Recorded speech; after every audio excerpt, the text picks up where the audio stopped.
It's great to be here in Lisbon, and I'm really happy to be having this conversation with you, Michiel.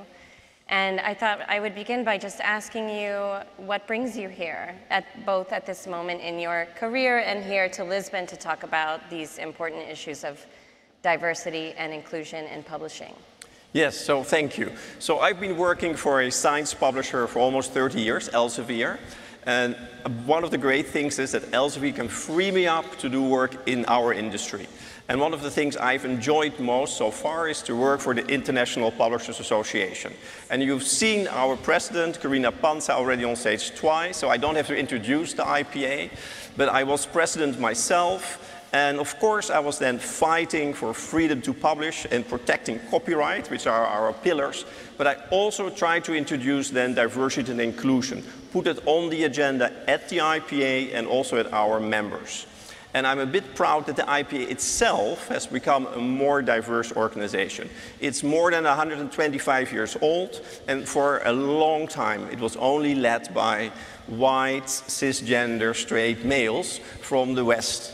And that has changed, so we had an Asian-born president, we had an openly gay president, that was myself, and after me we had a Muslim president, a female president from the Middle East, which was definitely a first. Of course, now we have a female president from Latin America, and in the wings we have a new female president waiting from Georgia. So in that sense, I feel that the IPA, as far as the leadership is concerned, is really, walking the talk. Yeah, that's great. It sounds like potentially you guys are doing a much better job in your organization than I think we are doing in the United States. So I am here in my capacity as an author. I am the writer of 4 books, 3 novels and 1 memoir. My latest novel was American Dirt, which I will do you all the kindness of not trying to pronounce in Portuguese. There was a tremendous polemic that surrounded the publication of that novel, and it surprised me. And I imagine that's probably why I'm here, to talk about diversity and inclusion. I think that this is such a long, simmering problem in publishing, particularly in the United States, of Latino writers in general, Mexican writers specifically, being undervalued, underpaid, overlooked, that now we are in a moment where, because that conversation or that the demand for a solution to those problems has gone unanswered for so long, Twitter has taken it upon themselves to provide the answers. Which puts writers in a really vulnerable position, because now we are in a sort of state of affairs in New York publishing where writers are being made to answer for, I think, for the sins of publishing. And we are now being sort of made to account for our characters in ways that are not sustainable. So the polemic around my book was about the fact that my characters were largely Central American migrants and Mexican migrants, and I am neither a Central American nor a Mexican migrant. And I happen to be Puerto Rican and Irish, but my ethnicity as a Latina woman was very much put on trial as part of the publication of this novel, and Twitter determined for me that I am not Latina enough. So here I am, and we had a very interesting meeting yesterday, the beginning of our conversation, and my first thought was, I wish we had 3 hours to talk about this, because I think it's one of the most important questions facing the publishing world today, and so far, I think we're doing a bad job answering it. But this room makes me very excited. I think the fact that you're having this kind of conversation in a venue like this, where we're talking about the future of reading and introducing this as a fundamentally important subject for how we move into the future of publishing, is a good first step. So. Yeah, I think, so what is a very interesting angle here. So the IPA is for fighting for freedom to publish, which often is a fight against censorship. And that's an uphill battle, because we see more autocratic countries being quite strong on censorship, and we see that publishers sometimes are ending up in jail or pay for the ultimate price with their lives. What we also see is that in democracies, there is now a tendency to ban books, which is also a type of censorship. And we very much see this from the populist right, where they determine that certain books are harmful. And the narrative, the false narrative, is that we have to protect children and young adults, so these books have to be removed. They cannot be in the library, they should not be in the bookstores. And that, of course, is a very dangerous story, and we as the IPA, we will definitely oppose that. At the same time, we also see on the other side, it's a bit where people say certain books are also harmful, a bit what Jeanine was saying, because the author is not authentic enough, or the author is not licensed to write about the topics or the characters in the author. And we see that members of the publishing community say, we don't want to support these books, we don't want to work on that. And I think a good example is, for instance, talk about controversial, a book by Mike Pence, you know, the Vice President of the United States. He writes an autobiography. You might not like Mike Pence, you might not agree with his political ideas, but if you work in the publishing industry, I think it's almost your mission that that book is published. Once it's published, feel free to criticize it, but it should at least come out. So that self-censorship level, which also is now kind of emerging in the publishing industry, is something I think we all worry about quite a bit. Yeah, and as well we should. I think you say that it's emerging. I would say that in the United States, that is completely taken over the publishing world at this point. There is a tremendous amount of self-censorship going on among novelists who are not only afraid to write stories beyond their own lived experiences now, but even when they go out on a limb and they manage to do this, they will have difficulty getting those stories published. For good reason, because there is such a simmering anger around this issue. But I feel like we haven't even managed yet to sort of, we're talking about diversity and inclusion as we well should be, and we should have been doing for the last 30 years in publishing. It's a way overdue conversation, but we have not, I feel like we're not even getting to the root of the problem yet, because my question is, who gets to decide? You know, we talked a little bit about that yesterday. My novel, American Dirt, was selected by Oprah Winfrey to be part of her book club, and it was a wonderful experience.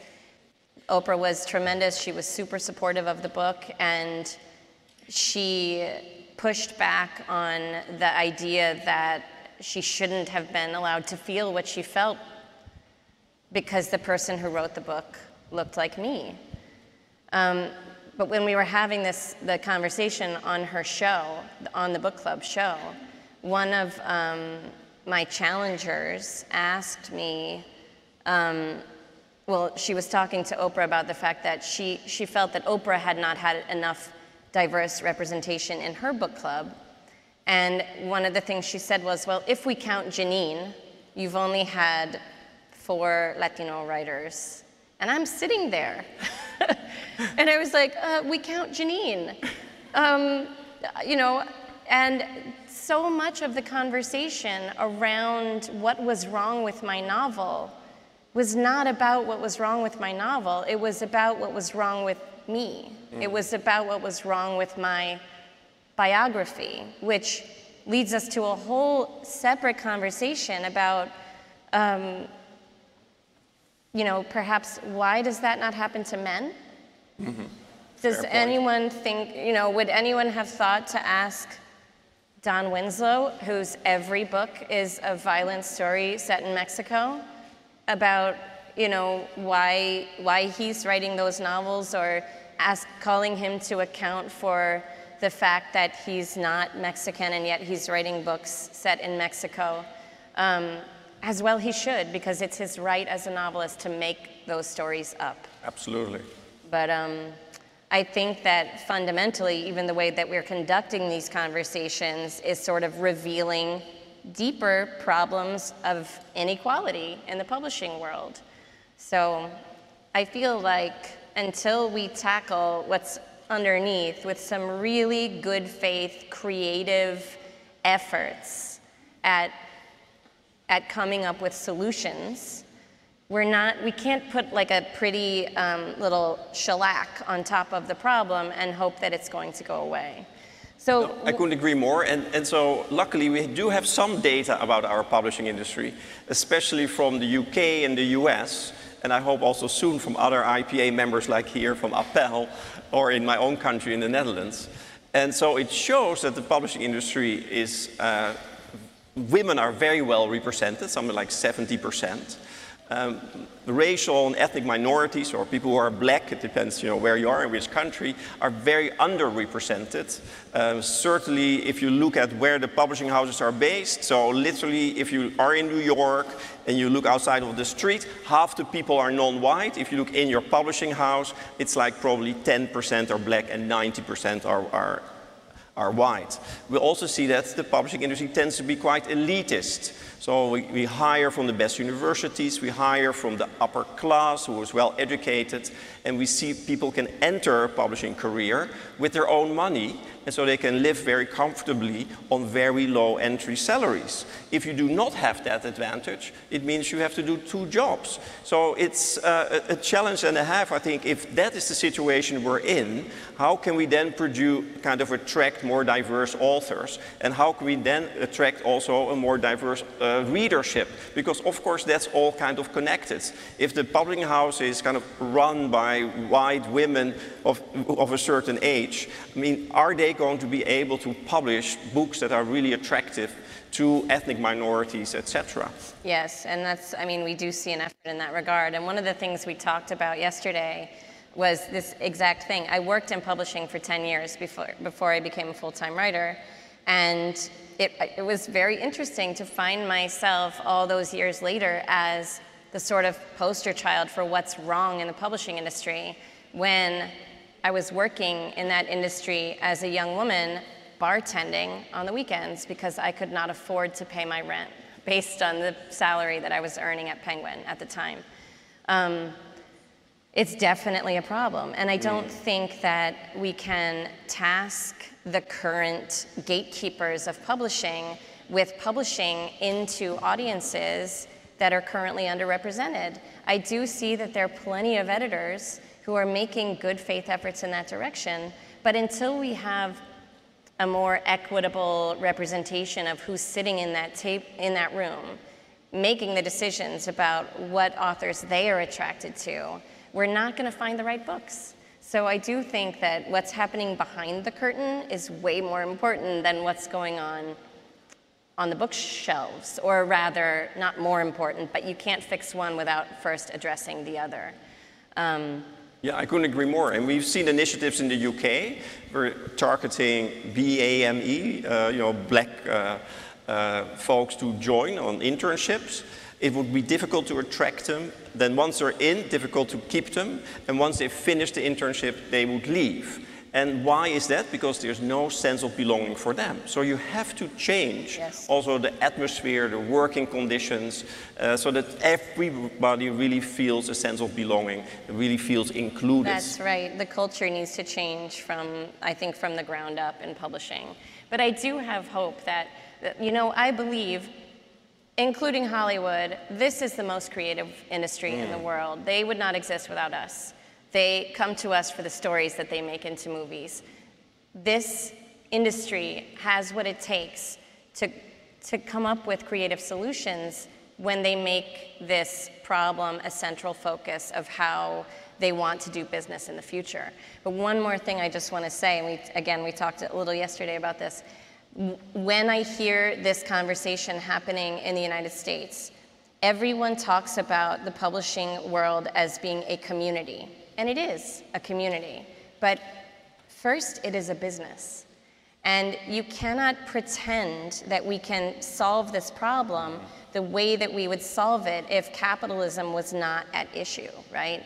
We can't just it's not a kumbaya solution for this problem. It has to be fundamentally a financial solution. But I know, I feel, I hope that we can do it. We must do it because the moment we are in is not sustainable for writers. And so I want to ask you, I'm going to put you on the spot now. I don't have an answer to this question, so I hope you do. Yeah. What do we do? Well, I think for the first step is start measuring how we're doing in the publishing industry. We must have good data. How is it in Portugal? How many black versus white, women versus females? How many LGBTIQ plus people work, people with handicaps, with long-term illnesses? Get the data. Also find out how they experience working in your publishing houses. That will learn you a lot. Maybe it works perfectly in Porto and not so well in Lisbon or the other way around. You can learn from that. So I think getting hard data is, I think, a very good first step. And then what works always if you want to have an inclusive environment is psychological safety. And you have to roll out a program where you really make it sure that everybody feels psychologically safe. We got a new CEO at Elsevier, a young, dynamic Turkish woman. She did that the first time, also for her own team. She shared the results. When she just started, it was dismal. She shared it again a year later, and psychological safety had been established in her executive team. We rolled it out across the company, and it's not such a difficult program. It's based on research from a professor, a female professor at Harvard. It's something you can do concretely and immediately. And what were the cultural results within the organization of that implementation? Did you see a shift in the way that people were productive? Absolutely. People felt far more kind of allowed to speak out. Yes. Felt more to be vulnerable. Yes. And not only say exactly the right thing or exactly the right thing when the boss is in the room. So it really changed the atmosphere in the company. So let that be a lesson to all of us that we can implement these programs and it will actually improve our business model potentially. Yes. Right? Oh, absolutely. We're doing pretty well financially. Yeah. Good. I think we're out of time, Jeanine. So. I can't believe we squeezed all that in to a half an hour. I feel good. Thank you very much. Thank you.